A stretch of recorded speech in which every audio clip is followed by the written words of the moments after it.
This week on Waxing the Porpoise, G-Baby and the usual suspect Steve become ensnared in a tale within a tale as we examine the 2016 film Nocturnal Animals, a depressingly dark and haunting tapestry woven in fear, vengeance, and guilt by famed fashion designer masquerading as top-notch filmmaker Tom Ford. Join us as we kneel at the altar of Michael Shannon and Jake G's now routine S-tier performances, ask ourselves what we would do in a harrowing situation such as the film presents us, and reflect on our previous discussion about Orca vs. Jaws with a reading from a one Steven Spielbergo, giving our usual suspect that straight daddy damage. The porpoises, midnight companions and keen observers cut from the cloth of darkness and despair at the vanguard of bespoke filmmaking, guide us where the line between reality and fiction blur together in this slept-on film. I ain't gonna kill you, son. I'm a policeman.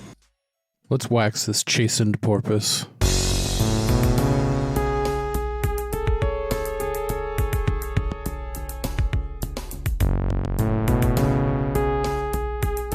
Chase, don't do that.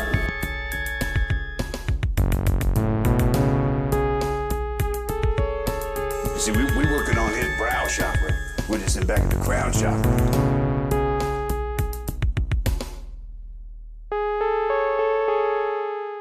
Like if you're a franchisee, you're like, oh, I actually own and operate 7 Ruth's Chris's. Yeah.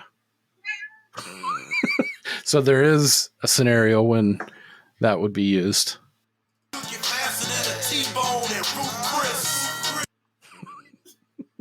I still have never eaten at one.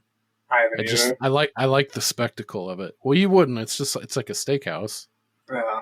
I mean, I think we had one in Roseville. I also always confuse that with Ruby Tuesday. Oh my God. I don't know God. why.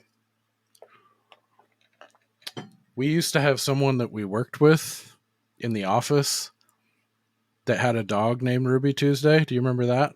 Oh, yeah. That's objectively a really shitty name for a dog, obviously. American as shit chain like TJ. Yeah, name your dog TGIF Fridays. I mean, TGIF Fridays. Even if you're saying like, I'm a big Rolling Stones fan, man, it's like, okay, well, your dog's name is Ruby. Stop.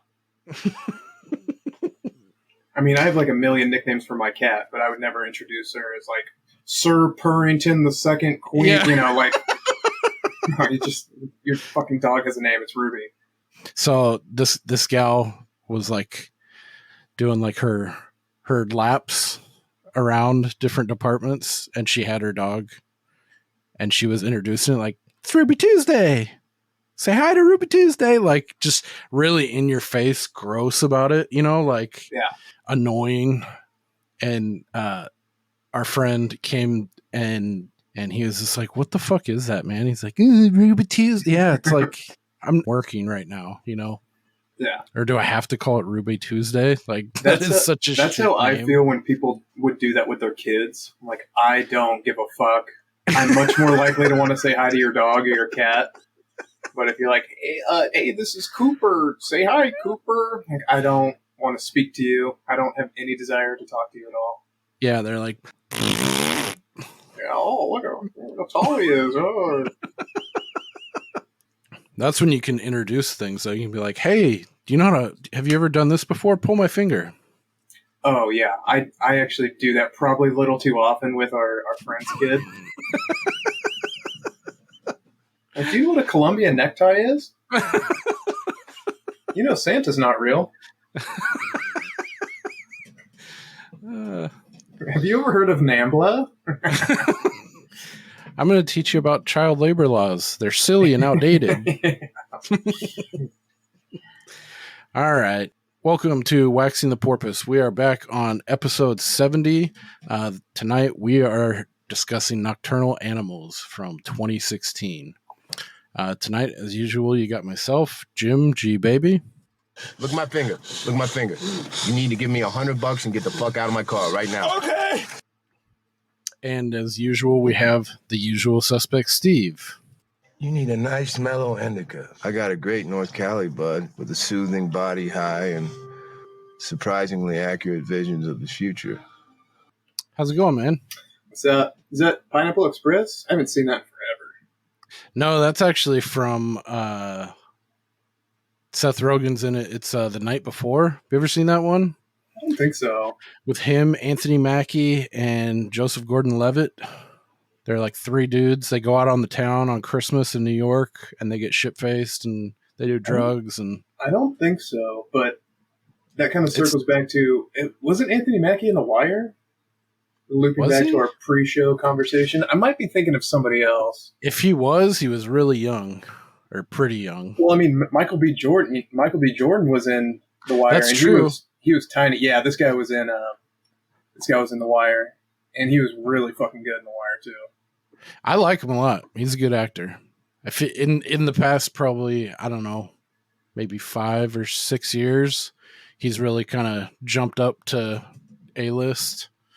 He was in a couple Marvel movies, and actually, maybe not. He looks a lot like the guy who was in The Wire. Shit, that's really gonna bug me. Michael B. Jordan also went on to some recent like superstardom. He was in Black Panther. He played Eric Killmonger. He was pretty badass. All right. Upon further review, it appears this guy was not in The Wire. He just looks a lot like the guy who was. Okay. Yeah, I didn't feel like he was. I feel like he'd be too young for that, but maybe not. Night Before, it's pretty funny. Subsequent watches, I don't know, your mileage may vary. It has for me, but the first time watch, it's a really good time, and it's Christmas time. But yeah, that dude, I sampled Michael Shannon, who has become a late favorite of mine, actor who plays. He was awesome in this. Andes. Yeah. Roberto Bobby Andes. Yeah, he's fucking great. But yeah, he plays this weird like fucking like Great Gatsby like pot dealer to these dudes. And Gotcha. He's like giving them like words of wisdom, and like they have to go buy pot 3 different times, I think, because they get like hustled or they get jacked for their weed, so they have to keep going back to him. And he's this creepy dude they knew from high school that's like now a weed dealer. They're like in their mid-30s, and each like interaction is fucking super funny. That one, like Seth Rogen's freaking out, and he's like, "Hey, look at my finger! Look at my finger! You need to give me $100." And because he just gave Seth Rogen, he made him smoke weed, and he gave him like this vision of something that really fucked up happens in his future. I'll keep an eye out for it. I'm always looking for a good Christmas flick. Yeah, it's a good one to add to the repertoire for sure. And it's nice because it's like it's pretty dirty, you know. It's like it's pretty blue, you know. It's like a hard like a bad Santa. Yeah.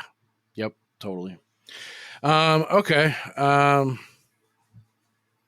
Yeah, I'm excited to talk about this one because it could have gone, like the story could have gone so many different directions, and I'm curious to see what you think. And yeah, I watched it yesterday, and I've been thinking about it a lot ever since I watched it. So nice. Yeah, I watched it last night too. I didn't know if I was gonna be able to finish it. I thought I was gonna have to do like an early morning or like mid-afternoon rewatch, but 'cause I was fucking tired, and I started it at 11 last night. Jeez. And I forgot a lot of this movie, and then, you know, when things start getting serious, it was right where I was at the teetering point of I'm gonna pass the fuck out right now. But then it like jolted me awake. I was like, oh fuck, I forgot this part, you know. And then I ended up staying up till like 1 or whatever to finish it out. When did you first see it, and how many times do you think you've seen it? I've only seen this movie twice, one of which was late last night. And the first time was, I think it was like a year after it came out in theater, because I didn't see it in theater, but it was like when it first became new to streaming. So like 2017 probably. Okay. And I forgot like my fucking memory, dude. It's like, I was like, damn, I can't believe I forgot this part, you know, or like the level of intensity behind it. I think it's just because there's so much shit. And then through COVID, I probably increased my watching of shit, you know, like a ton, and streaming. Yeah. So I think I needed to make room for other memories, you know, but I was shocked because it was almost like watching it for the first time again. Really, the only thing I remember was Jake Gyllenhaal really good performance, and I really liked this dude, Michael Shannon. And at the time, I didn't know much about him. It was only like in the last 2 years I've become more aware and seen him in a lot of other shit that I really dig. But yeah, anyway, what do you think about this one? It sounds like you're leaning towards this is a like. Yeah, I liked it a lot. Sweet. Fuck yeah. I didn't really care for the intro. It was pretty rough. That's one I was like, I do not remember this, and I feel like I would normally because it is one of the more odd openings. Oh my god, and it goes on forever too. Yeah. I also, well, in some reading some of the bad reviews about it just for fun, so many people just couldn't get over the opening scene. It's like, well, yeah, I mean, it was weird and kind of jarring, but if your criticism of the movie is mostly centered around the intro, it's like something you're definitely going to hate the rest of it. But yeah, it's a weird thing for somebody to latch onto as their main complaint. I also didn't love the ending, for reasons we can get into later. Obviously, it leaves it kind of open ended, but it didn't really deflate me the way that some other open ended endings do. You know, because there's a couple interesting possibilities the way that you can look at it a different way, and I'm curious to see what you think about it. So it was more of like an interesting, ambiguous ending instead of like, because I hate it when it's a type of ending where it's like they literally could not think of a good way to end it, so they just intentionally left it vague. Whereas this one, they could have easily gone one of 2 or 3 different directions. I get what you mean. Yeah. Yeah. So. Yeah, other movies that are like more confounding, you want some kind of resolution, and it's like, God damn it. But this one, I agree. Like, yeah, there's like, it seems obvious that there's like only 2 or 3 possibilities, you know, like it's that kind of movie. Well, and it's also like, it's only that next thing that they're depriving you of. Like, I can't think of a good example, but I hate those movies where the ending is so ambiguous it makes you rethink the entire thing. Like, well, was that whole thing a dream or whatever? It's like, that's so cheap. I hate that. That's a better way. That's a much better way of describing that. Yes, that's it. If anybody hasn't seen it, I will say it's very dark. Yeah. I think I'm just a little more desensitized because I watched it alone, and the whole time I was watching it, I was thinking, I don't know if I would really recommend this to anybody that I know because it's pretty fucked up, and yeah, like the tension is high pretty much immediately, and it doesn't really ever dial back because you sort of know the story that's being told, because there's basically 3 stories being told simultaneously, and the whole time you're kind of on edge because you're thinking, well, whatever story's being told, I know there's more to it, and you're just waiting for the other shoe to drop. Also, anytime there's like a kidnapping, woman rape thing, like that's always obviously just hard to watch. And yeah, so you get into that pretty early on. So I think we should kind of just do a quick little like Cliff's Notes and then go through some of the more ambiguous storylines. Because yeah, I mean, even just thinking about it, I kept coming back to a couple like, oh, well, what if it was like this? Or there's certain things that don't really jive with me as far as like a coherent narrative all the way through. So I'm looking forward to talking it through with you. So yeah, oh my God, that art display at the beginning is such a visual assault, and it's why I'm not a very artistic person, because if that's what art is, count me out. Yeah, this is like super.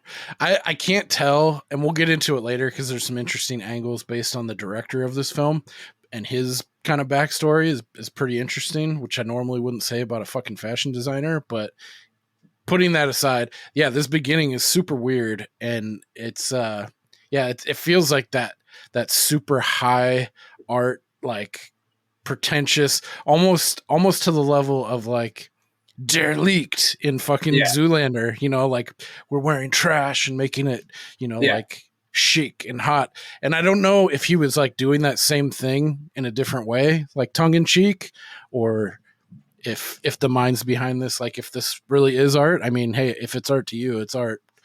I'm a fan of that kind of belief, but doesn't mean I have to agree or like it. And I don't think it was about that, but for me, I was just like, this is a really interesting and weird fucking way to start your movie. Right. Like in that kind of sense. So I just fucking rode with it. I was along for the ride. But I was like, yeah, what? Maybe it's maybe not. Maybe I'm giving it too much credit, but maybe it's to like get you in a certain way of thinking or in a certain mood to start this flick. But what's the symbology there? Symbology? Yeah, so yeah, like you said, this is a cup. It's like I was thinking about it. I was like thinking of like a Reese's, like a mini, and you have the chocolate and the good peanut butter inside.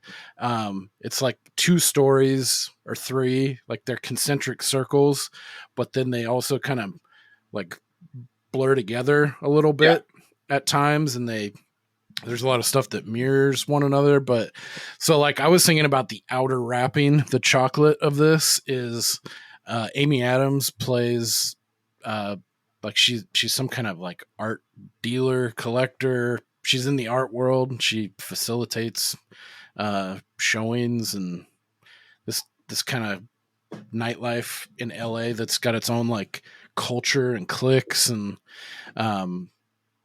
she's a very unhappy woman. She's brooding as shit. The mood is it's a very moody movie. And so she used to be with Jake Gyllenhaal, who's our other main character, long time ago. He's just written a book called Nocturnal Animals, and he's sent her the manuscript to read over. And I guess, they were married 20 years ago. They got divorced after a couple years. And she's very like well-to-do. She's with some other new dude now. Like they're living in like a penthouse, like really, or no, they have like a crazy spread, like somewhere with like fucking windows everywhere. So then she gets this manuscript and she starts reading it, and then we cut into like a completely different movie, basically, like a completely different story. It reminds me a lot. I've seen this online too, and I don't know if it's right on the nose, but it's close enough. It reminds me a little bit of Hell or High Water. Have you ever seen that? I have. I've seen it once. I did like it. I don't really remember too much about it though. Yeah, it's another one like there's a lot of stuff going on, a lot of different characters, and like Jeff Bridges is in it, Ben Foster and Chris Pine. It's really good. I feel like I kind of remember thinking it's like No Country for Old Men Light. I felt like it was. Yeah, but so this one is interesting because you've got current day, and upset, lonely housewife, husband is cheating on her, and loveless marriage, and then she starts reading the manuscript, and you've got this separate universe, and then they start sprinkling in flashbacks from the real world, but back then, and I thought they did a really good job of clearly defining which was which, even though Jake Gyllenhaal plays himself in the past and the character in the book. I thought that might get a little wonky, but I guess this is based on a book, and in the book, she doesn't visualize her ex-husband as the main character in the book. They're like 2 different people, but for whatever reason, they chose to get, they wanted to hit money both ways with Gyllenhaal in both roles, but which could be confusing at first, but I'm a big fan of him, so I'm glad he got to play both roles. Yeah, well, and I feel like Isla Fisher and Amy Adams look similar enough to where, it's easy to like transpose, like, oh, this is a younger her, and then this is him still in the same age, because, hey, we've got him, so we may as well use him. Right. Yeah, I read that they did that on purpose, because you can have him starring in dual roles because he's not the one telling the story. Amy Adams is. So if they would have used her as the figure in her mind's eye, that would have got confusing in a different way. But anyway, yeah.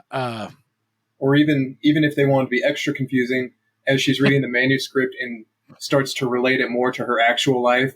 If she became the person in that story, you know, like then she starts picturing herself as that woman. That could be just a little bit too much, but yeah, they could have done it easily because they kind of set the stage for her seeing shit and being weird because she doesn't sleep. She's like a fucking insomniac. She's depressed, you know, like seems pretty broken. She's a ginger, so we know she has no soul.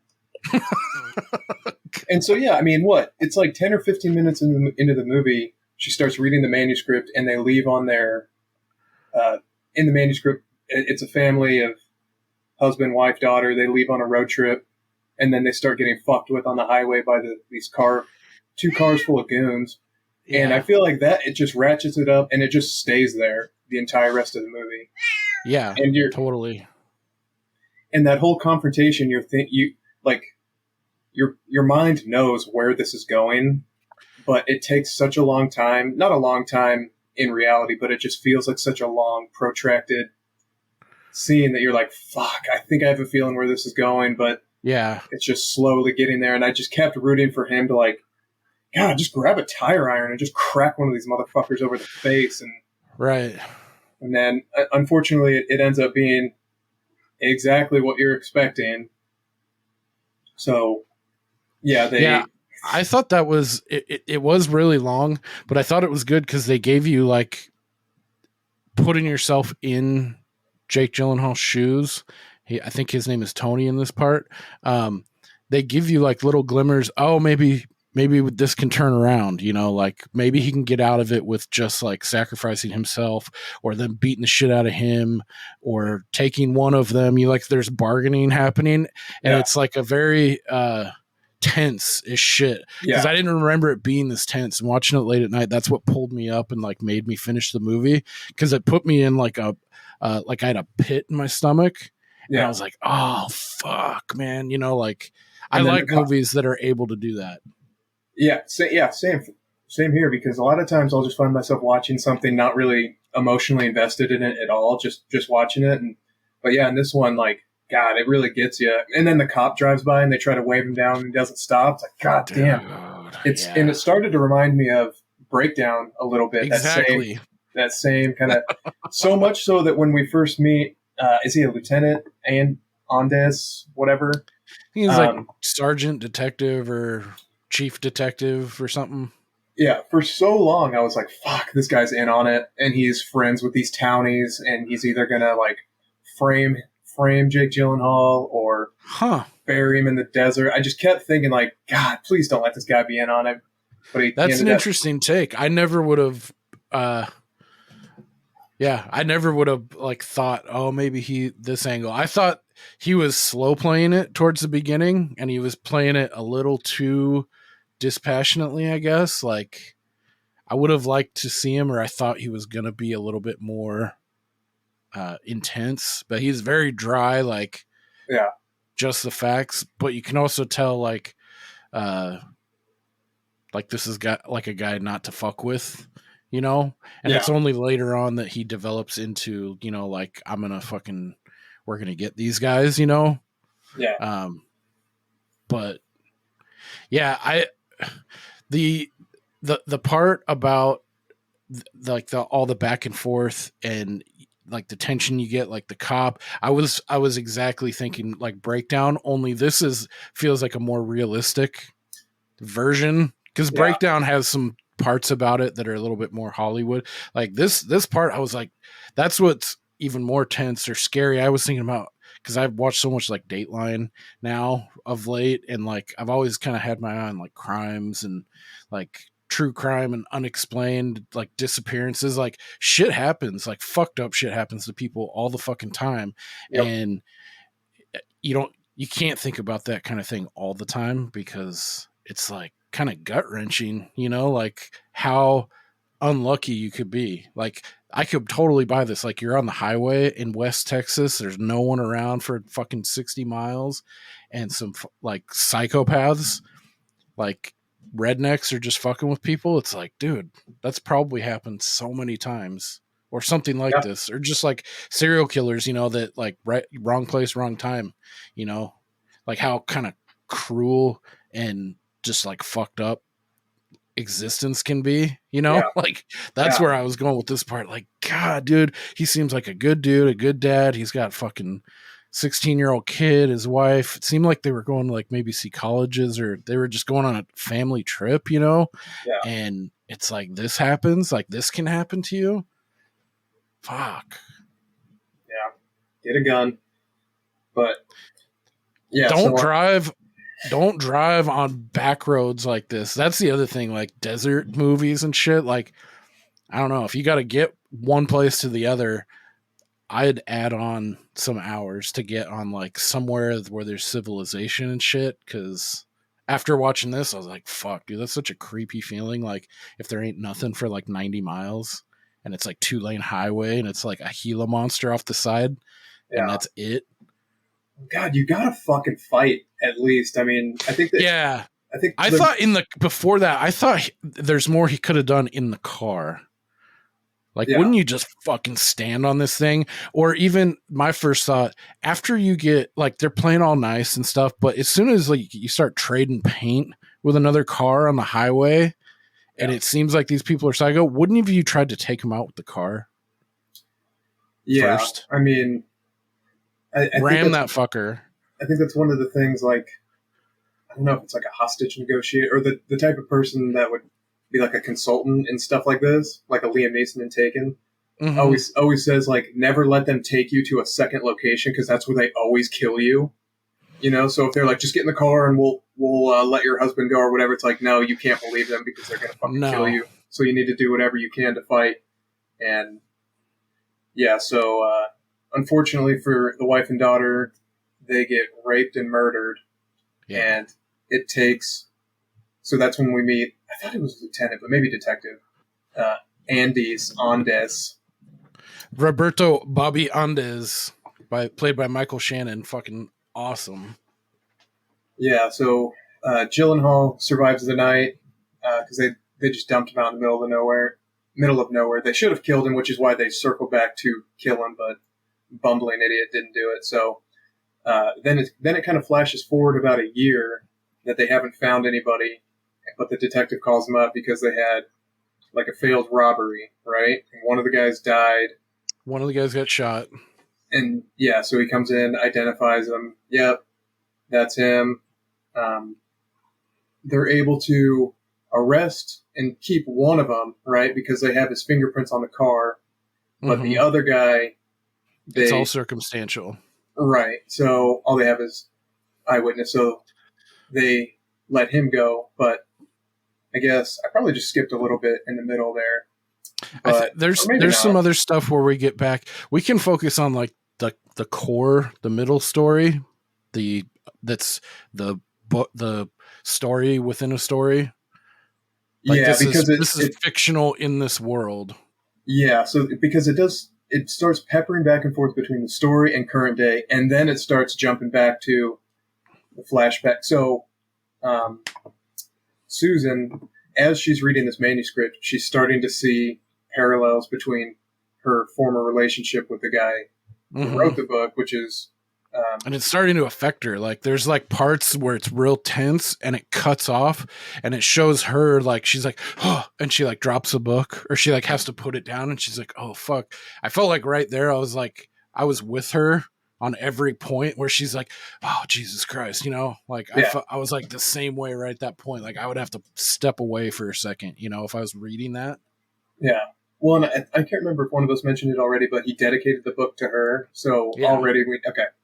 So she's starting to see some parallels between her relationship with him and the story. Right.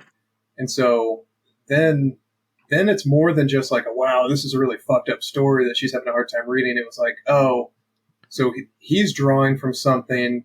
So what's the symbology there? And where is it? And where is this going? Because then they start telling the story of their relationship sort of concurrently, where, you know, they started, fell in love. Her mom was a real bitch. Like a high end, like high society, upper crust socialite. He's not good enough. This guy's not good enough. He's weak. And she says, I disagree. And then pretty soon after, she's like, I agree. And the mom for being a bitch and the way she plays it, she was right, man. Yeah. Like, she's like, I know you too well, like she infers like you're pretty impulsive. This is like a plaything. You're gonna get older and realize, like, I think she was trying to get over on it. Like, you're not any better than me. Like she had like this air about her that I'm not my mom, or I'm not one of these high society fucking snob things. And it's like, you sure about that? Yeah. Yeah. So yeah, Mommy Dearest was right though. So then, yeah, we sort of get to see the crumbling of their relationship, culminating with. And if I'm jumping around too much, let me know. No, this is good stuff. So their relationship terminates with her terminating a pregnancy without telling him. I completely forgot this part too, and it hit me too. Like, I love the way it cuts, like the camera, like she, like her current husband's like, it's gonna be okay, we're gonna make this okay, because she's all fucked up about having the abortion, and like then it cuts like to her point of view, and then the camera pans slowly. It's all raining and shit. It's dramatic, and you see fucking Jake Gyllenhaal in the fucking rain, just like menacing, like depressed, broken, all anguish, like deadlocked right on her face. And she's like, oh, fuck. Yeah. Dude, that was a gut punch I completely forgot about too. I was like, how did I forget this? This is hardcore. Yeah. So she's cheating on him with that guy. She gets the abortion. They break up. She marries that guy. Of his kid, of Jake Gyllenhaal's kid, Mm-hmm. her ex-husband. Yeah. So that's what it's implied. It is. You don't really know that. But I thought she made it pretty clear that it was his. Okay. Maybe not. I don't think they come out and verbalize like saying, yeah, it was mine, or yes, it was your kid. You kind of have to read between the lines slightly, but well, because she ends up having a kid with the new guy almost immediately, because she says they've been together for 19 or they've been broken up for 19 years, and when they show her daughter, it's like she looks pretty goddamn close to 18 or 19. So yeah. Also very close in age to the teen in the book. Yeah. Oh, in the other story, and the mom, Isla Fisher's a redhead, so like there's like parallels, like them dying, them being taken away. It's like, this is what you did to me, like. Yeah, and what does it all mean? I think the character of the daughter was unnecessary and a little confusing, because at first I was like, well, is this Jake Gyllenhaal's daughter? And I think it's the new guy's daughter. Oh, you mean in real life? Like that? Yeah, it was kind of like a throwaway, like, like, why are you here? It was a very quick, yeah. I think that was just emphasizing like how shocked, like she's either you're sympathizing with Amy Adams or she is with the audience, like that this just happened, and she's like, oh, I need to call my daughter and make sure, like she knows I love her, like making you like think about the things that you have and value after seeing something so fucked up, or reading something. So that's how the flashback ends, and that's how their relationship ends. So then back to the novel. Now that they have 2 of the 3 sort of in custody, 1 dead, they have to release 1 because they don't have any evidence. And this is where it turns into just a good old-fashioned like revenge movie. Yeah. Which, I mean, vengeance is like one of the worst human emotions, but it's so fucking relatable, especially in situations like this where it's like, I don't give a shit about what the rules are, and nobody could fault me at all. It's like the Gary Plausch thing that we've talked about a million times. Like, you're not allowed to just murder people on the street, but I'll allow it, Yeah, it taps into something primal. It's kind of just like sex sells, vengeance sells like a motherfucker. Like, look at how many vengeance movies there are out there. It gets to a point of almost like revenge porn, but at this point, like in the way I think this movie handles it, I think they handle it better than that. Like it doesn't feel as cheap as that, really. Like it makes you think about it, and it doesn't happen like clean, like, like all this build up and I got my vengeance, I got justice has been served, retribution. It's like that doesn't make everything all right, like at all. And showing the aftermath of that, like Yeah, I mean, and what they did was so heinous, and it's so obvious it's these guys. It's easy to get behind it. If there was even a little hesitation, like, yeah, that could be them. Like, okay, well, slow down before you kill these guys for no reason. Yeah. Yeah, it's easy to get behind when you the viewer, they show you like something that happens and then you see them later on. It's like, oh yeah, we know that's them. You got them dead to rights.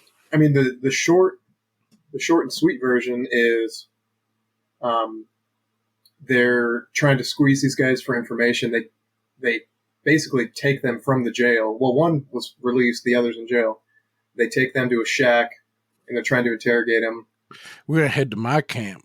Yeah, so they bolt. One of them gets shot and killed. Well, wait, just before this, I think we should set up the fact that our guy, Andes, played by Michael Shannon, we come to find out because I think this is a year after the rape and murder of his wife and child, Jake Gyllenhaal's, has occurred, and he's been kind of kept in the loop for a year and a half, like leads, updates, and then gets us to this point where they got one of them. It looks solid, but then this other guy's going to get off. The Ray, I can't remember the fuck his name, played by Aaron Taylor Johnson. And it's starting to look like, like Andes makes the comment, like this chicken shit fucking DA doesn't want to fucking prosecute. Like this kid's got some like smart ass from Dallas lawyer and they don't have any corroboration and it's all circumstantial. We couldn't find his thumbprint or fingerprints, DNA anywhere. So it's looking like he's going to walk. Then you come to find out, okay, so our guy Andes isn't doing too well. He's like fucking coughing and shit. And he tells Jake Gyllenhaal, I got cancer. And this is where he starts like broing down with him. Like, like we're going to make this right. Like, fuck yeah, let's go. Let's buddy up and kill these motherfuckers. And he's like, yeah, I got cancer and fucking, so I don't got nothing to live for. And like, I don't want this to be like the last, because he's getting forced out too. He talks about that. There's some politics. He's like, this isn't going to be the last, stain on my career and like what I left on this earth, so I'm going to make it fucking right. And I like that too, because they kind of humanize also Andes, because Jake G's like, don't you have family? Do you have wife, kid? He's like, no wife. And he's like, I got a kid in Corpus, like, so it seems like just right there. And like the way he is, you can tell like he's probably a bastard workaholic and has a shit relationship or no relationship with his daughter. And he's like, no, I'm in it I got all the cards on the table. All the chips are out. Like I'm willing to fucking go down for this. I'm going to die anyways. Like I got fucking cancer, so that's a kind of a convenient thing for Jake G, but it seemed like he was kind of cracking too. Like he has some scenes where he's really fucking giving it. Like I completely bought like that. This is how someone would act. Like he's taking a shower and he's fucking crying and he's like shivering at night. Like the physical that he brought to the mental anguish was fucking stellar, but I feel like he would have done something too, because he was broken as fuck. He don't have anything to live for either at this point. So that culminates in like, he's like, how far are you willing to go? You go all the way. And so they get him to this camp. And one of my favorite, I don't know if you can pick out or think with my autism what my favorite part of this movie, but in specific, this scene when they go back to Michael Shannon's shack out in the woods. I'm going to play a clip that I really like where it's like he's a pretty bad motherfucker.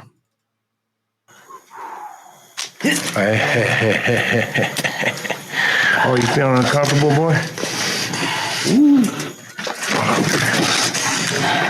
Yeah, you look like you're feeling uncomfortable. What? I'm sorry. What's that? I ain't gonna kill you, son. I'm a policeman. What, you gonna cry? Are you gonna cry? You gonna cry? Dude, when he says, I'm policeman. Yeah. That's about good. Dude, it fucking triggered my tism was tingling. I was like, dude. Are we cross? Yeah. I ain't gonna kill you, son. I'm a policeman. Some just It's like they both know he's lying, but yeah, you're just throwing it out there to try to make. I mean, it's kind of like the way the shitty the highway carjacking goes, where they're like, "We're just gonna help fix your tire." It's like everybody knows you're lying, and it makes it that much more like sinister. Like, yeah, you're creating this illusion that nobody believes, and it makes it that much scarier. Because and they go back and forth too with it. Because there might be a deep part of your like animal brain that's like, maybe this is going to be okay, but yeah, the intellectual part of your brain is like, no fucking way, this guy is going to kill me for sure. Yeah, but I'm sure it's like that was kind of like the stages of death, and like there's bargaining at that point that happens. Oh fuck yeah, maybe if I, like if I do this, this will happen. And they're just some old country boys. They're just fucking around. They really fucked around and damaged my car and everything. But maybe they will. Maybe they're not full psycho. They'll help me we'll get the tire on. We'll leave. I won't go after them. We'll be all good. Like they plant little seeds like that, and they go back and forth and right at the end too, you realize no, this guy. These are fucking psychopaths. And like the scene when there's a little bit of chaos. Who we thought they were. Yes, I need to get that bump going. God damn it! But like when they knock him over and then they grab the daughter and then it's like bang bang. They get in his car. They have both the women in the car and he peels out and it like shoots to him and you get that cold realization like this just happened. This shit's happening. Like fuck. Yeah, it's hardcore. I mean, it can't even really be overstated. It's fucking dark and it's heavy. Yeah, but it's good. So back at the camp, yeah. So M. Shannon and Jake G are fucking brazen these guys and kind of fucking with them, toying them. I would have liked to see a little bit more torture or get some licks in here. I felt a little shortchanged on that, but maybe that's just me. But they end up shooting one of the dudes. I think it might have been, personally, I think it might have been a little intentional that the guys didn't give it up for a really long time, because I started thinking like, maybe these guys didn't have anything to do with it, and maybe this weird story he's telling is just an allegory, and we're going to find out that he's actually the one who killed his wife. Like your brain starts going in different directions, because once the one guy cops to it, it's like, okay, this dimension of it at least is solved. So like, yeah, they were doing it. But when they're still denying it over and over, there's that seed of doubt that's like, well, maybe he's fingered the wrong guys because he's so like fucked up. Maybe the story is not at all what we think it is, and maybe he was responsible for it, or it's like a mental thing where he's manifesting these other personalities. Like, yeah, they could have easily slipped it, like shifted gears and made him an unreliable narrator, and like other movies have done, where they show you one thing and you're thinking through his head, but it could have been like, oh, he was hallucinating that, or he was tied so hard to his grief and anger that someone similar, like he's like, yep, that's them. And like, how memory plays tricks on you and is super unreliable over time. Yeah. So then once the guy finally cops to it, it's like, okay, well, at least I know what's going on here. And so, yeah, like you said, they shoot and kill the one guy when he's trying to flee. And then Ray gets away, and M. Shannon said he's going to go check the highway. And so he sends, what the fuck is his character name? So Tony. Jake Gyllenhaal is Tony Hastings in the book, Edward Sheffield in real life. So he tells Tony to go back and check the rape and murder shack in case that's where he may have gone. So he goes back there, finds Ray. They kind of have a final confrontation where I thought, dude, just fucking shoot him. Like, he's taking so long. I was like, God, I was praying for, it's like blow out a kneecap, man. Yeah, Start there. Shoot him in the dick. Yeah. exactly incapacitate him and incur torture at some point in some way before you just shoot him in the head. I know that's easy to say, but it's like, God damn it, dude, do it. Yeah, I've heard the most painful, slow way to die is getting shot in the stomach. I imagine that would not be fun. But yeah, so they show that, I think, have you ever seen the movie Three Kings with George Clooney and Ice Cube and Spike Jonze? I might have. If Mark I did, Wahlberg? it was like right around the time when it came out, like 99 or something. Anyway, there's a scene where they like show in like detail. It's this really cool effect where they're like, they do like a side thing. Like when you get shot, you don't die immediately. It turns into like a fucking like a school science PSA. Then it shows a bullet go through someone's stomach. Like this is the most painful way or whatever. And then it does like a zoom, like practical effect. You go into the gut, you see the bullet go through like fucking intestine and like fucking spleen, whatever. And then it shows the blood, how it flows slowly and it leaks out everywhere. And it's like, you actually die of this. And it's like, and it takes this long, you know, like hit me in the spine. Really, yeah, exactly. It's in the small of your back, about the size of an acorn. So Ray picks up a fire poker and shoots him twice. He gets hit with the poker, knocks him out. So then he wakes up. Ray's dead, luckily. Otherwise, he would have fucking finished him off in short work. So he goes outside, shoots the gun in the air, and I didn't even pick up on the fact that he accidentally shot himself. Yeah, I didn't either. I was like, was that something I heard in the background, or was that like outside? Because I thought he shot one shot in the air for whatever reason to maybe call attention to where he was, and then he just slumped over from pure exhaustion and his literally splitting headache with that fucking gash he had over his forehead. But then, when it like I think they do some like flashbacks or like sideways cuts to like real life or with Amy Adams, and then back to him, and then his eyes start to like go out, and you see, I think, blood pool up. I was like, oh fuck, I didn't remember that either. But yeah, he accidentally shoots himself in the gut, which I don't know. I think as we wrap it up with like what's going on outside of the manuscript she's read, it makes sense. But that's where that story ends, that Amy Adams is reading. Yeah. So he dies in the book, and I can't remember when exactly it was, but Amy Adams earlier, like she hadn't finished the book yet, but she was into it, and she emailed him like, "Hey, right, I'm reading your book. I'm into it. Let's meet up." Because there was a note that when he said like, check this out. Let me know what you think or something, like real casual, and like left his email address. Well, and he said, I'll be in LA, I think, for 3 days. Let me know if you want to meet up. And so, so it's a short window.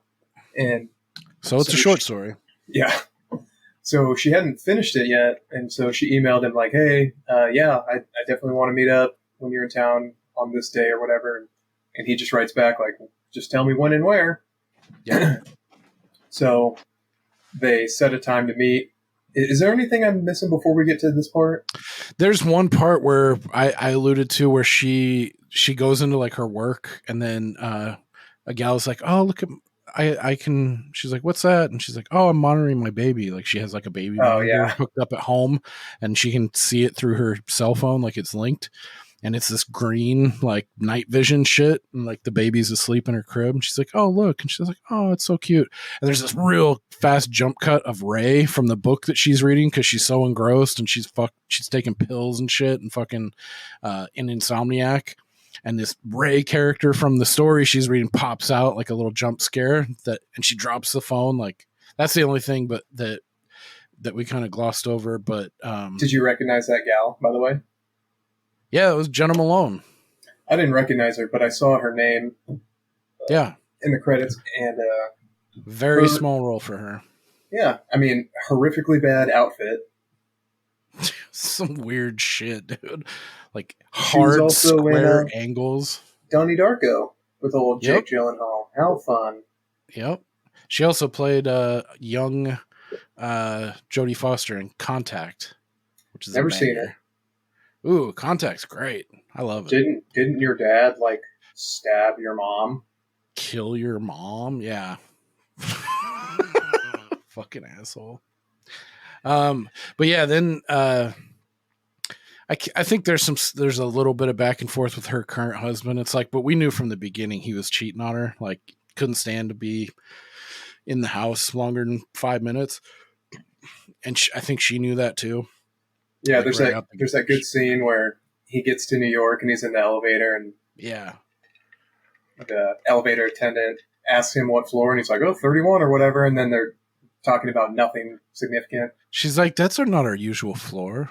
And he's like, oh yeah, the other room's already booked. Yeah. And Go then he's figure. like, 31st floor, ma'am. And you can tell she's like, you motherfucker. Yeah, she knew right then and there. He's like, is there something wrong, babe? But yeah, and then at the end you can tell there's trouble in paradise there too. But yeah, then it just culminates with, her getting all dolled up and like she's excited. It seems like for the first time she's broken out of her dark cloud. And she goes to meet Jake G at a fancy restaurant. She orders herself a Manhattan or a fucking 2 fingers of whiskey. He's such an asshole. And I like the build up in the music here because I fully intended to see, oh, okay, here's Edward, here's Jake G. They're gonna hash it out, and there's gonna be some kind of resolution here. And the way they pace it and play it, like it teases it out quite a bit. Where I was like, yeah, oh, you feel like her, like, oh shit, is he not coming? What's going on here? Like this is a long time they're focusing on this. It's like he's not coming. Yeah, and it's funny because I don't know if it was intentional or not. Because as I was watching it, I was trying to figure out how much time was left, just out of curiosity. And I felt like going into that last scene, there was like 10 or 15 minutes left. So I was like, oh, okay, we're gonna get some kind of resolution or whatever. Like maybe I got up to go to the bathroom or something and paused it and was like, oh, okay, this is gonna be the last little scene. And then after 2 or 3 minutes, maybe it cut to the credits with him not showing up. I was like, oh shit, I did not expect that just based on how much time was left. But right, yeah, so he doesn't show up. So now we get to the why. Yeah. So what was your first thought? Or get into what you were about to do. My first thought was like, fuck, I wish they would have, there was a lot of thoughts kind of swirling around, but I was a little bummed initially. But then the more I thought about it, I was still not super in love with the ending, but I knew we were going to be talking about it. So I thought, I'm like, well, I wonder what Jim thinks about this and what other people in general think about it. And originally I was not going to read anything about it. I kind of wanted to just go into it blind. Right. But then I was like, fuck it. I'll just kind of jot down my different thoughts about it and then read a little bit and see if that adds or subtracts anything. And if I hadn't read anything, I wouldn't have even picked up on the fact that he accidentally shot himself. I just thought he died of bleeding out overnight. But I did read one piece of trivia that I wanted to start with where it says, Tom Ford established in interviews that the ending is intended to be interpreted subjectively by the viewer. Edward did not show up either because so this is what this piece of trivia says. He did not show up either because he still loves her and it is too painful to see her again, or because she gave him the inspiration and strength that he needed to write his masterpiece and move on. It is up to the audience to decide that. I didn't think it was either one of those things. Yeah, me neither. At all. I thought... especially not the first one. No, that didn't make any sense to me when I read it. So, there was one scene in particular that really kind of informed my ultimate conclusion, which I'm not super married to, but there was a scene late in the book universe where Jake Gyllenhaal is getting super emotional, and he's like, my wife and kid are dead basically because I'm a weak bitch. You know, like I didn't do Right. anything about it, and Yeah. that's why they're dead. So I took that. If you sort of transpose that into the real world, I sort of took the manuscript as like an apology to Susan, like, hey, I'm sorry, I lost you and our daughter because I was such a bitch. Right. But so that was my initial thought. My second Nice. thought was, this is like a fucking suicide note because he dies in the book. I thought he killed himself in real life. Oh, yeah. Damn. Because he dies in the end of the book, whatever. But here's where that didn't really start to jive with me. Like, okay, Susan, she's actually the shitty person in this entire story. Like, Oh, yeah. she's a fucking bitch to him. You know, she did exactly what she said she wouldn't do. To Didn't her believe mom, in him. and her mom said, this is what you're going to do. Yeah, she ran to this piece of shit, and now she's getting her just desserts by having an unhappy life. So, why? So, my second thought was, this was him saying, fuck you, to her. Mm-hmm. But I felt like it wasn't exactly clear because the scene of him saying, like, oh, they're dead because of me, that doesn't jive with him not showing up as a fuck you. Like, Right. so, what do you think about that initially? I think those are all solid takes that you came up with on your own. I never would have looked at it like a suicide. That's an interesting angle to me, is like that this is just one massive suicide note to her, like this manuscript. And my first take on it, like just right on the nose, gut reaction was, this was just like a fuck you to, like, because earlier on she's like, he wants her to read something. I don't know if it was part of this or some other thing, and she's not very receptive to it. Oh, she was And such a bitch about it. Yeah, and he's bummed because, like, she could have. It's like, this is where little white lies come in, or at minimum, like some kind of criticism and just go along with it, like constructive criticism, like not the way she carried it out. But to me, it was like, this is him saying, I know this shit's good and fuck you, you know, like I'm proving myself to you and I don't need you. And like, because they also allude to later, like earlier on, like, yeah, he called me a couple years ago and I like ignored his call or whatever, you know? No, like, it was the opposite. She said that she tried to call him a couple years ago and he hung up on her. Oh, that's right. That's right. So he's obviously still pissed.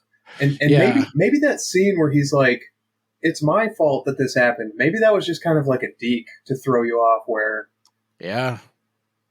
And then the ultimate fuck you is just not showing up. You know, one thing I was thinking real quick. Man. This was another theory I just came up with earlier today. So if you think about the book as like an allegory or symbolism of their relationship, who do the rapists represent, right? You could get really up your own ass and be like, it was his own ego or, you know, or whatever. Right. But if you think about it, where if the rapists represent, what the fuck is her new husband's name? It's a really shitty name. Hutton Morrow. Hutton, yeah. That's the dumbest character name ever. But if Dakota, don't hate your sister. Yeah. But if you think about, like, oh, the new husband, this Hutton guy, if he represents the rapist who took everything from him, meaning his wife and his kid, his happiness, what if when she goes to meet him at the restaurant, it flashes to him, Edward Sheffield, Jake Gyllenhaal, showing up to Hutton's like hotel room in New York when he's cheating on his wife and like killing him. I thought that would be pretty fucking cool. Dude, that'd be pretty fucking hardcore. Yeah. Yeah, that would make this a completely different thing. Like, yeah. Like, you'd be hitting the revenge factor both ways, you know? Yeah, that's one I never would have thought of either. After I did a little trivia search and kind of looking at some of the themes because I'm too dumb and I don't have enough time to critically think that way. And I saw a lot of stuff that I didn't pick up on. I wish I was able to pick up on this stuff easier, but like the red couch that he finds in the book, his wife and daughter murdered, laying there. The Amy Adams is on a red couch earlier on when she's critiquing or like slamming his fucking work, and so that was like seared in your mind. I didn't pick up on that either. Yeah, like that's the symbolism, and then also green plays a big part. There's a lot of green everywhere, and then it culminates where she wears that distinctly like dark green dress. That's all shit I didn't really pick up on, but I didn't pick up on any of that stuff either. There was one thing that I did pick up on that I wasn't sure if maybe you did also, but there's that scene where they're arguing in the flashback to them as a young couple. And it was like such a deliberate shot where they're walking down the street and then the camera turns and it points right at that like GTO or whatever that Pontiac is. Did you see that? Yeah. And it seems so deliberate. And when it did that, I was like, oh fuck, that kind of looks like the car from the carjacking.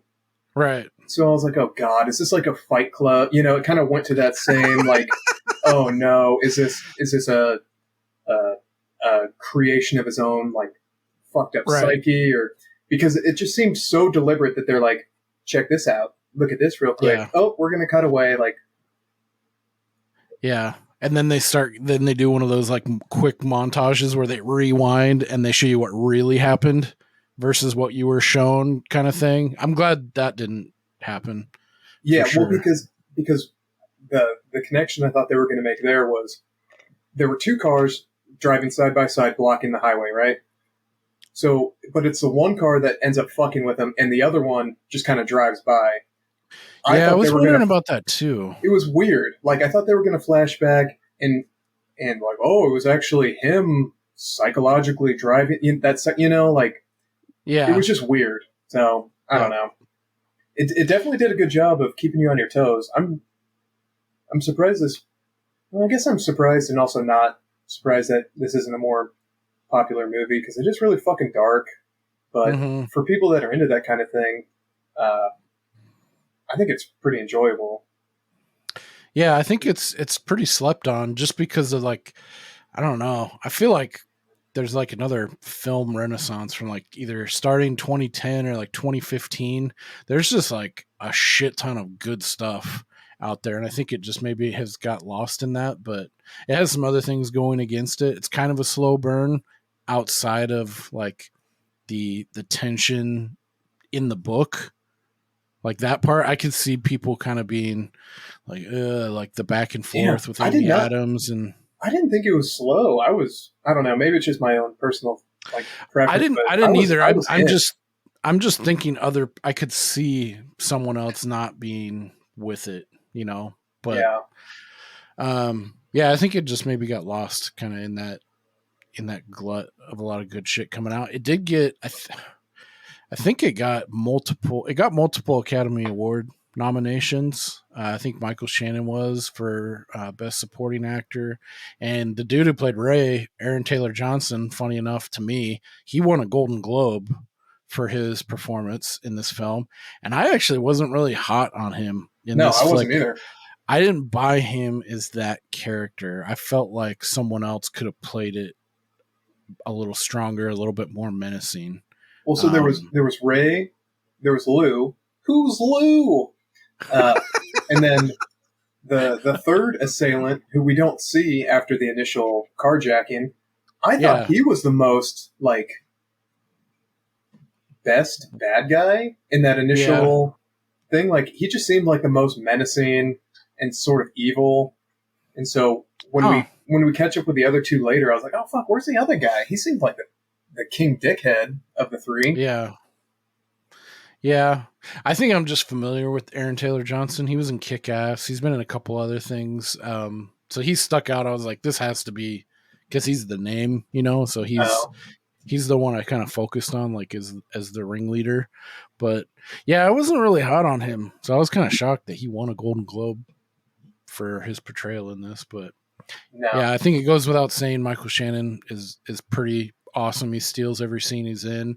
But I think it's weird that Jake Gyllenhaal is almost an afterthought in this, and he has some really good, like I alluded to earlier, like the physical acting, the anguish, the mental anguish. Yeah. I really bought, and I bought him too as like the kind of pitiful, like weak, I guess, if you want to throw a label on it. Because I mean, there are definitely times where he was weak and you could tell, and he felt bad about it and he had regrets, but I could also sympathize with it too, because I was like, for his badass, oh, if someone did this, I'd fuck shit up and like this and that. And it's like, I don't know what I would do in that kind of situation when it's like fucking eyeball to eyeball and shit's going down, like a really like tense, nobody knows what they're gonna do unless you're like a trained fucking like you're a SWAT guy or someone who's been in those kind of situations. You don't know how you're gonna fucking act, you know. So but it shows him ruminate on that too, like when he's like, I'm weak, you know, like I should have done something, and like how much he feels it. And you can see in that scene too, like Michael Shannon doesn't really know how to deal with it, but he does though, because he's like, you're a good man, you know, like all of that acting was fucking top tier. One scene too that got me when like he shouts at Ray, and he's like, he finally like lets the tiger out of the cage when he punches him. Yeah. And he's like, when he screams at him, he's like, you fucking dirty motherfucking bastard, you know, and he yells. I was like, dude, this guy can act his fucking pants off. And Amy Adams, I thought was great too. Like she played a fucking depressed, like insomniac, like broken, guilt-ridden, like all the things that's happened and how much guilt she has. I bought that too. And she's really great. If people like this, there's a HBO, just a 1 season, just mini series, called Sharp Objects. Really good. It's up there with like, it's kind of got this kind of vibe, kind of like a true riding the wave of like a True Detective kind of thing. Really good. And she's top tier. She plays kind of a similar character in that too, but kind of turned up to 11. Really good in that. Strong rec, but I mean, she's likable in this as really not a very good person. You know, you feel for her, even though the more you learn about her, you're like, damn, she sucks. So she's in this shitty position. It's like, well, you put yourself here, but you still feel for her. And you're kind of just waiting to see what happens. Yeah. I will say it's funny because she was so wrong about Jake Gyllenhaal the whole time, where, you know, she's like, you need to stop writing about yourself, but his best work comes from writing about himself. And he was also wrong. I was wrong. We were so wrong. In my opinion, he was wrong about her, because he kept telling her, like, no, you are a good artist. You just need to do whatever. And then you see this dog shit that she puts out in the gallery. Like, no, you were wrong too, but... These 4 BBWs with sparklers and fucking just full frontal with like ringlets on their wrists and just going for it. Well, it's funny because the first they were shaking one, some fucking cans though, dude. Like, holy shit. When you take see your head off, man. I don't know about you, but for me, when they showed the first one, I was like, ugh. But then as they went to second and third, it got worse and worse and worse. And then when it back to the first one, I was like, all right, that's not so bad by comparison to the other ones. But yeah, I was like, Jesus. I can work with this. Dude, I don't know. I think it's a Chappelle skit or maybe one of his stand-ups. He has this response to something. I can't remember what it is, but he's just like, yuck.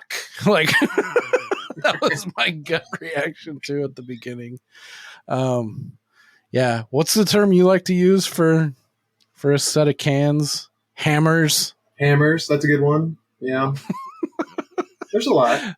That's a really good one. I've always been partial to cans, but yeah, you got free swinging cans in your face for like 3.5 minutes, and it's kind of in like slow-mo and then not, and then they're doing those weird poses, like they're laying down like dead, and like it's really fucking odd. Yeah, with that like uber fine art stuff, it's almost like the person is thinking like, I'm going to put together the most ridiculous fucking thing I can think of, and I dare you to tell me it's not it's not smart or artistic or whatever. I think of that in the same way. Like it's almost like it's 100% defensible because you can just say, "Yeah, you just don't get it," without saying that, and Exactly. and people internalize that too. They're like, "Oh, I don't want to telegraph. I don't get it by saying I don't like it," Yeah. And it's the same as like to me is like with those Jackson Pollock paintings. It's like I'm gonna throw shit and splatter it against this and see what happens. And they're like, "Oh, this is an example of early 16th century expressionism with the notes." And like, yeah, It's like in Dirty Work with that. when they release the skunks, and he's like, "It's meant to symbolize the turmoil in early 15th century France. Brilliant!" Don Giovanni. Or the dipshit like a year ago who just nailed the banana to the canvas, and they're like, Oh Christ! it's stunning! Yeah. Oh my goodness! The minimalism and the tone of the fuck all that.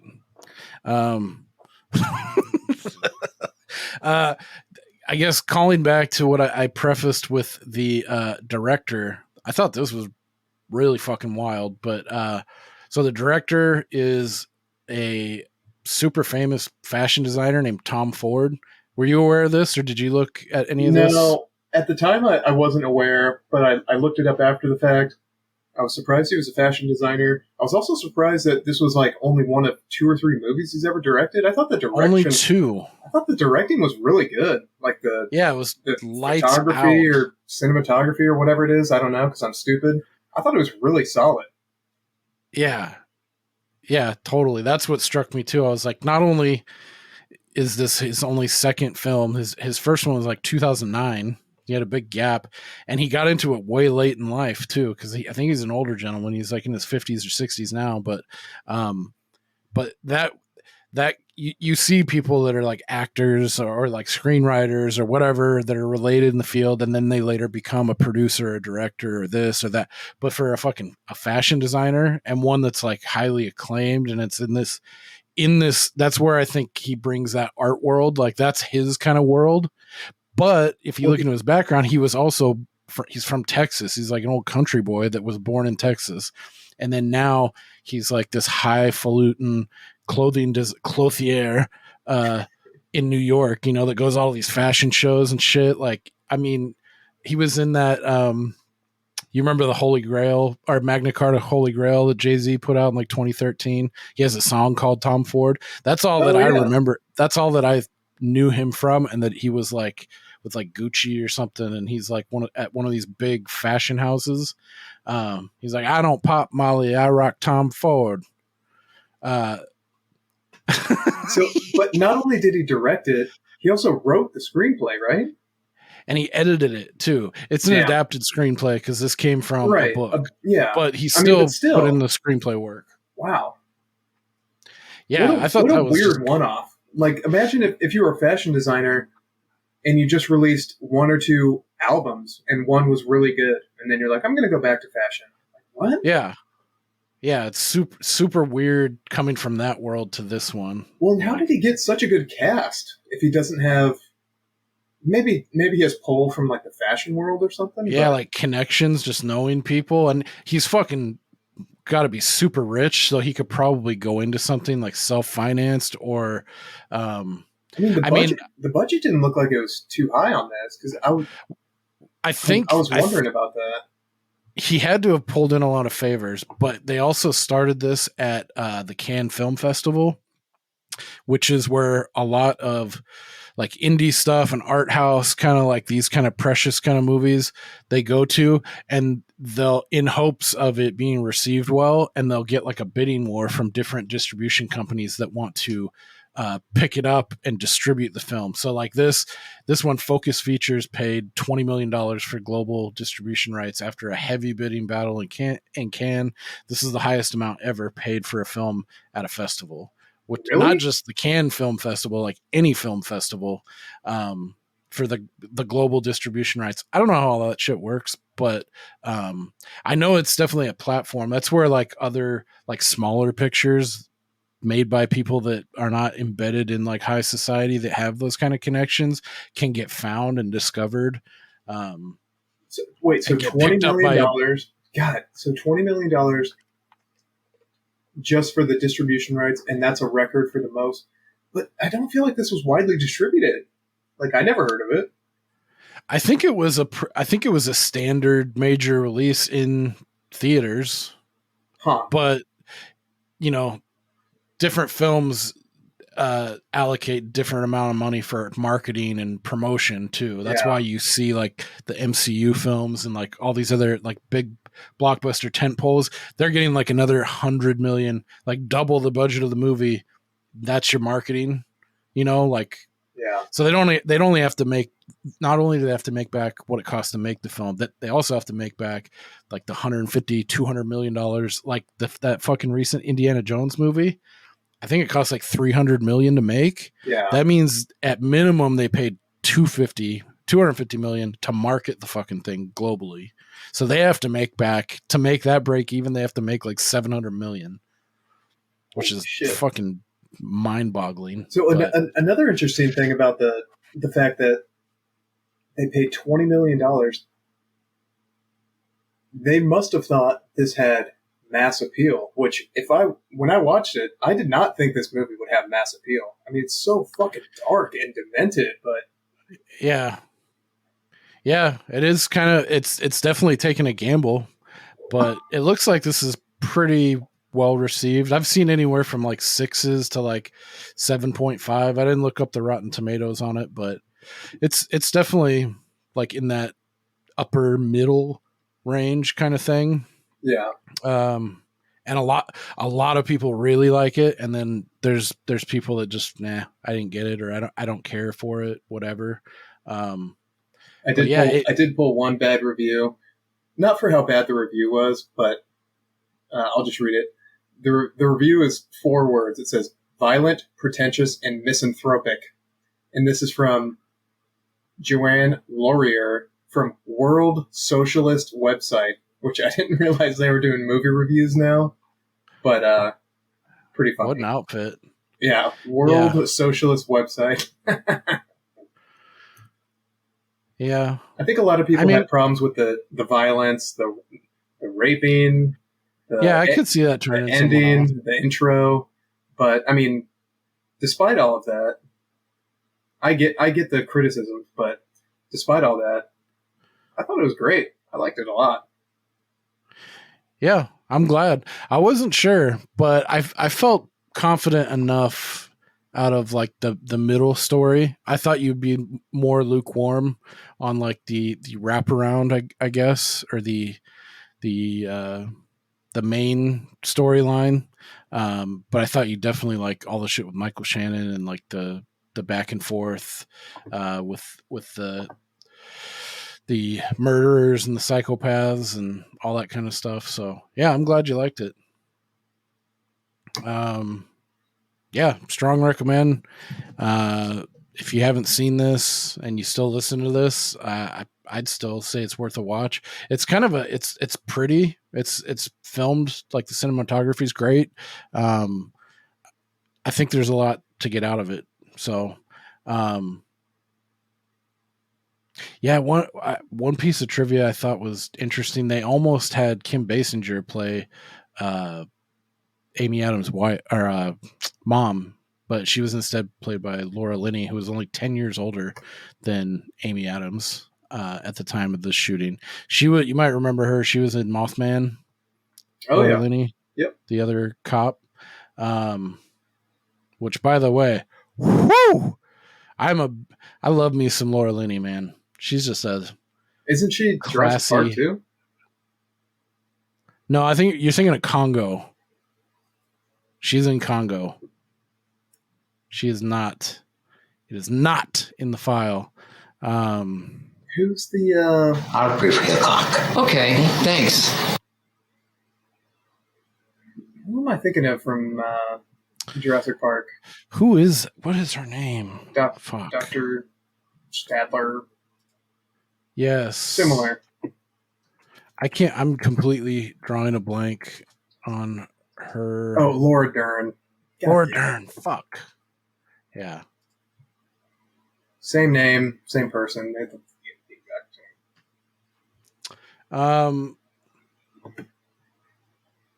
Cool. All right. Well, yeah, I think that's it for old Nocturnal Animals. We do have some hate mail. Before we get to that, do you have anything else about the film? I do not. I would recommend it if you don't have delicate sensitivities, or if you just really like, I don't know, psychological thrillers. But if you don't, you're not gonna like it. Yeah, it's pretty fucking bleak, man. It definitely it's tough. It puts you in a certain kind of mind frame that's not fun to swim in for too long, you know. Yeah, like you've seen Wind River, right? Oh yeah, great I movie. love Wind River. Great movie. Tough, it's hard tough too. Rape scene. Yes. So if you can handle that for 90 of the 120 minutes, like that's a good analogy. I would agree. If you're a fan of Wind River, I would say you would like this. This is a little bit more artsy fartsy than that, whereas Wind River's a little bit more straight ahead. But like the scene, like with Joe Bernthal and his old lady, and that whole when he gets beat up, and that and it culminates in the rape scene and her running. That's got the same kind of tension as this one does. Like when Jake G's getting his family like fucked with. You know, I felt the same way. It's tough. So, man, I love that. Wind River was one like I didn't know anything about. Went into completely blind, and it was such a satisfying viewing experience. Like it didn't swing too hard in any one direction. It like played it. It was like nice and tight and like very satisfying flick. Yep, I had the same exact experience. And I always thought Jeremy Renner was kind of a Streisand, but he was really rocking the shit in Wind River. I became a Renner fan after that for sure. Me too. And in Elizabeth Olsen. Oh yeah, of course. How could you not? Yeah. Looks aside, she's a great actress too. Like straight up, like she's good. Yeah. Do you want to transition into our hate mail? I'm excited to let's hear into it. This one. Okay. Fucking jerks. This one. So I don't know anything about this letter. I haven't heard any of it. I don't know anything about it other than it was written by an unctuous Philistine, as we have talked about. Too right, buddy. I assume it's about Orca. Yes. This is a piece of hate mail, a retort to Steve's Burbs level shitty takes. Yeah, but the difference is I liked Orca a lot. And I mean, some people have called me a hero for saying that it's better than Jaws, or I liked it better than Jaws. I mean, I would never say that, but you know, people have said it, that they just keep throwing the word hero. Brave, stunning, brave, hero are the words I keep hearing personally. But, you know, if there's some troglodyte out there who has another opinion, I'm happy to entertain it. So, well, you're in for a treat, friend. So here we go. Can you actually do me a favor? Yeah. To make me feel more comfortable about this idiotic person's opinion, can we put some Orca theme music in the background because it has such a great soundtrack? I am glad you asked. Oh, perfect. Ask and you shall receive. Dearest dipshit Steve, one would assume a podcast called Waxing the Porpoise would have respectable opinions regarding aquatic cinema. Thanks to your Orca diddling ass, one would be wrong. Jaws beats Orca. How can you not see that? It's the blowhole, isn't it? You see that violent fish flailing around all wet and wild, and before you know it, you're smuggling a damn baguette in your shorts. Jaws invented the summer blockbuster. Without Jaws, what the fuck would Blockbuster have been called? Square Basher? What a shit name. Probably wouldn't be moving many tapes with a name like that, would they, Steve? Also, Jaws has the single most recognizable score from any movie ever. What more do you expect from John fucking Williams? I hope he listens to your shit Orca review, comes to your house and rams his baton down your urethra. Maybe he can scramble those balls you clearly aren't using. Oh! Were the effects better in Orca too? Were they, Steve? Quint got his damn dick bitten off. Oh! Too many kids in the movie, Steve? They murder a kid. Dost thou require more innocent souls, Steve? Oh! You're more of a cold weather person? That's a sound reason to dislike a movie. But let's be honest. Your uncultured ass hasn't seen the sun since the first time you jerked off to Free Fucking Willy. Just been sitting in the dark freeing your own little Willy ever since. Oh! Does that pageant scene bother you? Does it slow down the pacing? That's a fair critique for Jaws 2. Did you goons even watch the right movie? Anyway, Chris is cool. I hope he's able to find that burrito jingle he's so damn horny for. I mean, we all like Mexican buffets, but goddamn, that boy must have a kink for the Scoville shits. Or maybe he got rimmed by a waitress in the deep freeze. No shame. Go ahead and raise your flag and get your fuck on. In closing, I'm going to hire G-Baby's vomit-prone nephew and give him $20 to unload his innards all over Steve's ungrateful ass. Maybe I'll even pack his sweet pink mouth full of buffet burritos beforehand. Keep up the good work, boys. Respectfully, Steven Spielberg. Oh, you son of a bitch. First of all,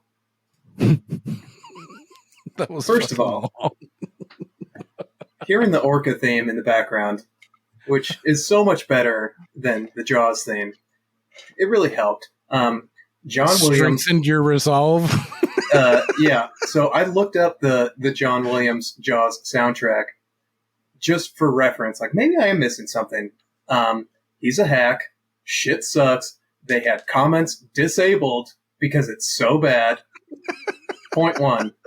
The effects. Yes, the effects are much better in Orca. Obviously. The pageant scene in Jaws.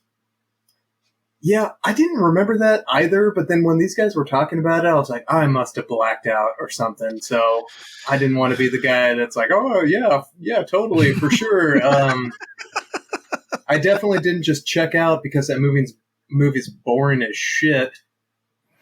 So the rest of your criticisms are valid. I will do a better job and kill myself in the most horrible way possible as penance. So, thank you. Respectfully. Thank you. Goodbye. I've always enjoyed the camaraderie of good friends competing in games of chance and skill. Well, that was good. I welcome more hate mail. Yeah, please do. Anyone, anytime. I will say my enjoyment of Orca, it's unironic. Like, I watched it again the other day because the old lady had never seen it. That's right. I liked it even more the second time. I liked the soundtrack even more the third, fourth, fifth, and sixth time that I listened to it. So just have it on in the background. This is genuine. That's awesome. Yeah, that was Bob from Straight Chilling, by the way. Oh, Robert. If people couldn't tell. So, yeah, thanks, Bob. Appreciate you.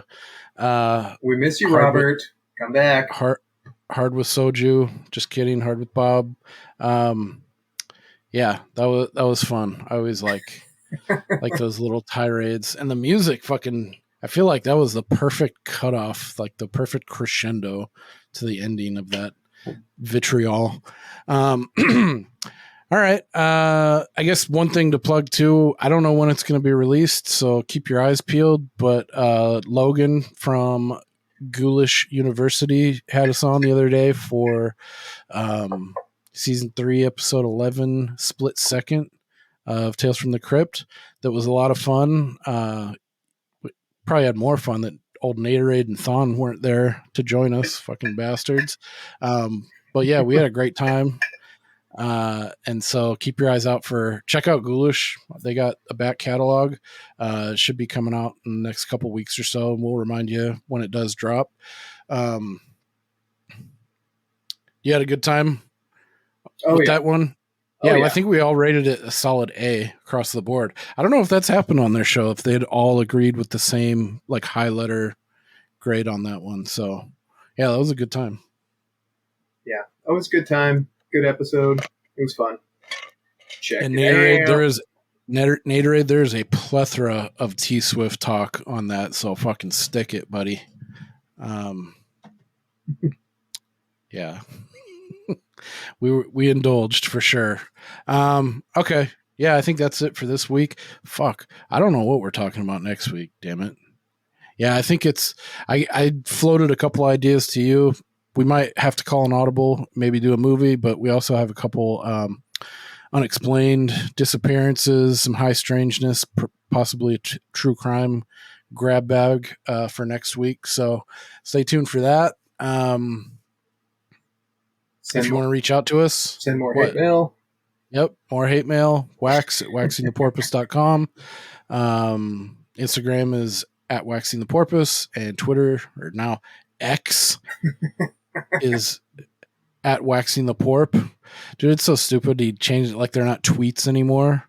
They're XEETs. Is it what is Zeets? That? Zeets? I think it's Zeets. Fucking so stupid, but whatever. Yeah, you can reach out to us that way. You got any final thoughts? No, I do not. Check out this movie if you dare. Just be warned, it's pretty dark.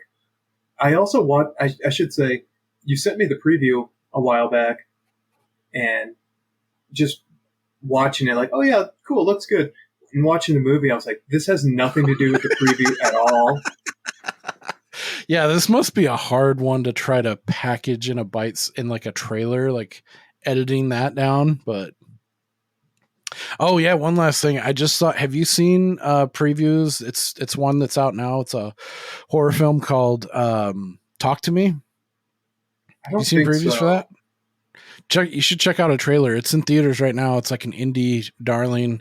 It's released by A24, who has done like Hereditary, Midsummer, The Lighthouse, The Witch, tons of stuff. But I think those are probably the most recognizable A24s. They're actually, I think, they're exempt from like the writer strike and actor strike that's going on right now, because they already agreed to a deal with the SAG, with the union or whatever. Yeah. So they're golden. They're still producing. They're fucking actively working on shit right now, which is awesome. But yeah, Talk to Me. It's a fucking horror movie. It's like a possession, creepy, super creepy, like indie, but very, very polished, very well done, very unique. I really enjoyed it. I just went today. I went and saw it today at the theater with my 15-year-old nephew, and it was dope. It was awesome. Super, super cool. And it's like, it completely original, like it borrowed from like, tropes, like everything's a fucking remix, sure. But it definitely, it's got its own flavor. It's like really cool story. I really dug it a lot. So yeah, check out Talk to Me. How bad does this fucking Megalodon movie look? God damn. Dude, it's weird. I've never seen The Meg, the first one. And me and my nephew, we've been going to the theater a bunch lately. And I think it was before Indiana Jones. Some of the previews were pretty dog shit. But The Meg 2 came on. And the trailer, I was like, this looks dope. Like, it looks so dumb. You're so fucking dumb. I was going into Indiana Jones. I was like, I was like complete popcorn movie, like fucking like consume, just idiot. I had my brain turned off, and I was like, your edible was kicking in. You're like, this is fucking cool. I was like, this is fucking cinema. This is rad as shit. And then I think at the time I looked at it, there were 7 critic reviews on Rotten Tomatoes, and it's sitting at a solid 0. Nice. Wow, which that's really surprising. It's not a good Yeah, I've heard some really awful shit, like people saying, well, those 2 hours I'll never get back kind of thing. And it's like, fuck, okay. Yeah, but I saw that type of shit about Nocturnal Animals too. Really? Yeah. Huh. Well, I buy it more with the Meg, just like seeing the trailer and like knowing like what they're going for, you know. Yeah. But I watched there's this group called Red Letter Media. They're really funny, but there's this dude who his thing is like he gets all hyped up, kind of like Dick Dog, talking about stuff, and he famously mispronounces people's names like real subtly, and I got such a kick out of it. Like he calls James Woods inexplicably. He calls him James Wood, and like he gets all spun up, and he's like, and James Wood. In this, he's like talking about how dog shit the Meg 2 is gonna be, and he's like, and he called Jason Statham, and he's like, and Jason Statham rides in with a fucking like, he's gonna spear a megalodon. Shit, fucking killed me. It makes me think of that Key and Peele where they're like Liam Neeson's. Oh, yeah. Bruce Willie. Yeah. What about that Bruce Willie though? I love those skits, but all right. Anyway, yeah, that's gonna wrap it up. Get to the theater, check out fucking Talk to Me. It was rad. Super Australian. It was like all Australian people. Their accent is fucking funky, man. Like some of the things that, like when they say "I don't know," it like makes me feel weird. Like they're saying "I don't know," like they got those like how they accentuate like some words like how British and they call drawings, like those little ticks. So I've watched a lot of Crocodile Hunter in my life, so I'm okay with it. And I also watch a lot of golf, and so there's a bunch of Australian guys. So I think I'm just used to it. Yeah, it's just kind of blurred into the background. To me, it's like very like it sticks out like a sore thumb. It's like whoa. It almost seems like exhausting to talk if like you had to talk like that, you know, but any hoozles. Yeah, thanks for listening, and we'll see you when we see you, and we'll see you later. I ain't gonna kill you, son. I'm a policeman.